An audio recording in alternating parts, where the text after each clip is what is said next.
In today's video, I'm going to be building a charcuterie board out of wood and epoxy resin. It will feature embedded LED lights with multiple animation options. You can use this board as an engaging bar top or use it to awe the crowd at your next dinner party. This is Tech Random DIY. Hey everyone, it's Chris, and I'm really excited to get into this build because it's been almost 3 months since I made the plans and bought all the parts. This build has some ups and downs, and even if you don't try and make it yourself, I hope you'll learn something. Without further ado, here's the build. Enjoy! The first thing you'll want to do is buy all the parts you'll need. The star of the show is going to be the epoxy resin. You'll also want to pick up a heat gun and or a blowtorch. I also snagged a 5-meter roll of my favorite WS2812B LEDs and an Arduino Nano. Since I don't want my cutting board to be plugged into the wall constantly, I'm also buying a slim power bank to slide in and power everything. The last thing I'm ordering online is going to be some custom LED connector PCBs from today's sponsor, Next PCB. Next PCB is a high-quality professional PCB manufacturer. Each file you send them is double-checked by PCB engineers with more than 10 years of experience.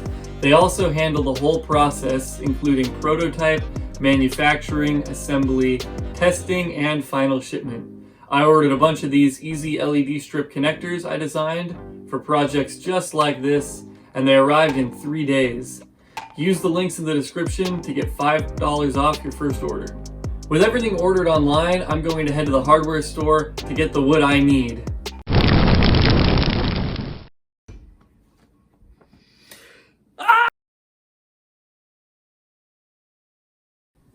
Glad that's over.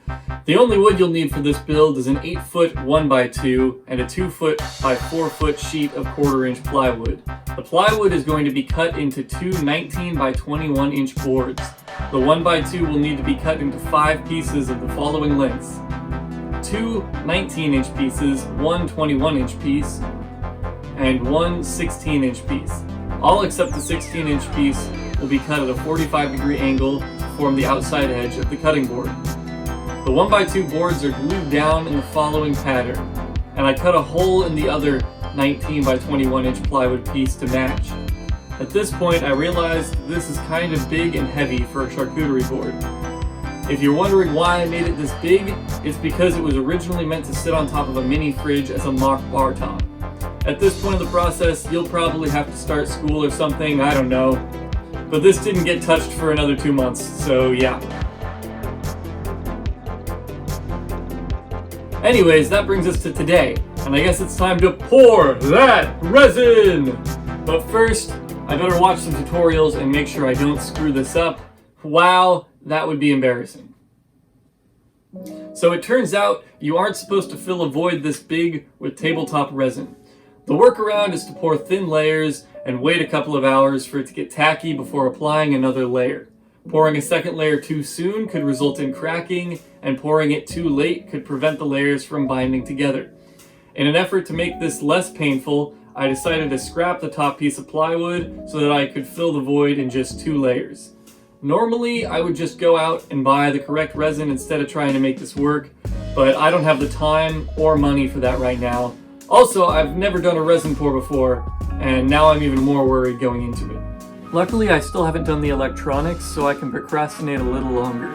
I'm laying out 6 strips of 10 LEDs, and just using the adhesive backing to stick them to the wood.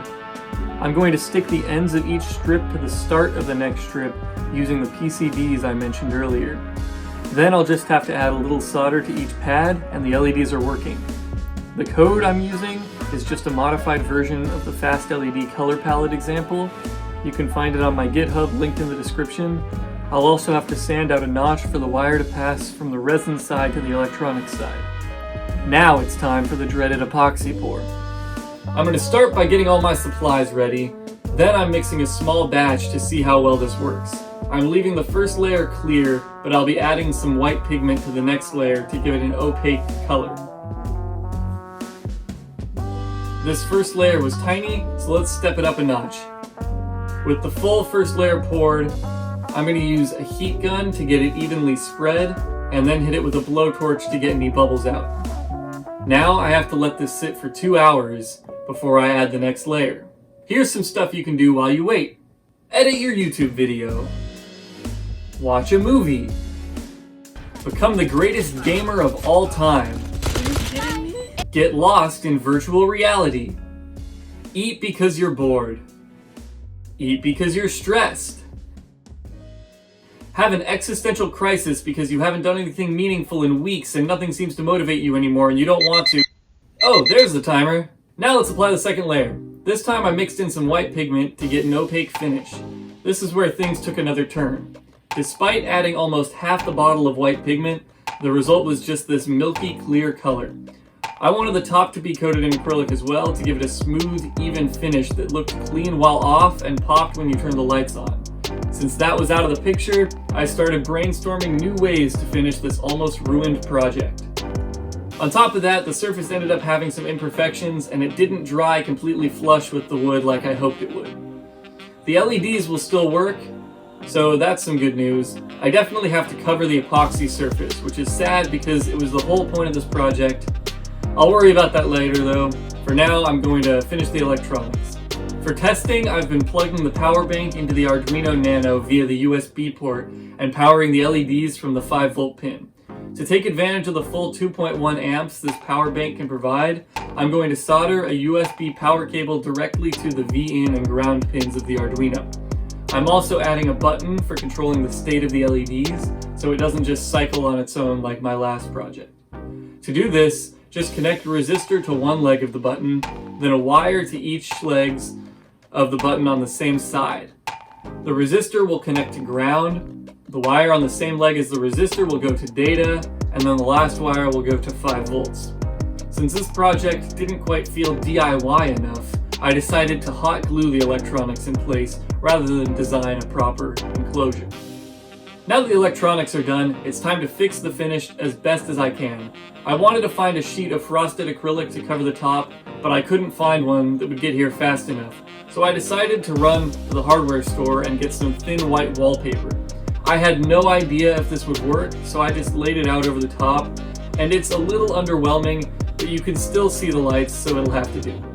I meant to buy adhesive wallpaper, but I did not, so I'm just going to use some wood glue to stick it down. All that was left was for me to wait for it to dry and pray it came out okay. Was this project worth it? The way I ended up doing it, no. But I think some of you could find a better way to do this project that would result in a cleaner and more professional look. If I could do it again, I would fill the wooden frame with some translucent rocks like the one I used in my fire pit before pouring the epoxy. Then I could have left the epoxy clear, but it still would have a smooth top and diffuse the lights nicely. It also would have used less epoxy, making the overall project quite a bit cheaper. Let me know in the comments down below how you would have saved this project. Here's how the LED charcuterie board turned out.